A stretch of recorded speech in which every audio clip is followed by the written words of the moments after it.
আমি ওভারহেডে গ্যারান্ডিং করতেছি 3 মিলি ডিস্ক দিয়ে। আমি আগে একদিনও মনে হয় বলছিলাম, সেই গ্যারান্ডিং মেশিনের ডিস্ক ভিড় ভিতরে ঢুকে বাড়ি খেয়ে ওই গ্যারান্ডিং ডিস্ক মেশিন চালু অবস্থা আমার এই জায়গাটা পড়ছে, আমি বসে কাজ করতেছি।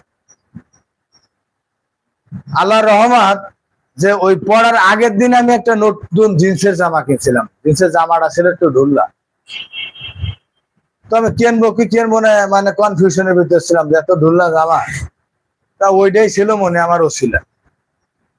যখনই গ্যারান্ডিং মেশিনটা পড়ছে, পড়ার সাথে সাথে ওই শার্টটা ডিস্ক এমন ভাবে পেঁচাইছে, পেঁচে ডিস্ক বন্ধ হয়ে গেছে। আমি কিন্তু বসা, আমি যে চিল্লান দেব নাকি আমি বুবা হয়ে গেছি বিশ্বাস করেন, আমি চিল্লান দেওয়ার মতো শক্তি আমার ছিল না। গ্যারান্ডিং মেশিনটা যেন আমার কোর্সে পড়ে যায়, তাও 3 মিলি ডিস্ক। তাহলে যদি আমার ওই শার্টটা যদি না থাকতো, নতুন পুরান থাকলে আমার অন্য অন্য দিন যে শার্টটা গায়ে দিয়ে আসে থাকলে কাজ হইতো না।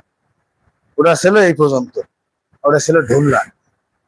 এখন পেঁচায় যার কারণে কোনো অ্যাক্সিডেন্ট হয়নি। আমি সঙ্গে সঙ্গে নামে কারোর সাথে কথা না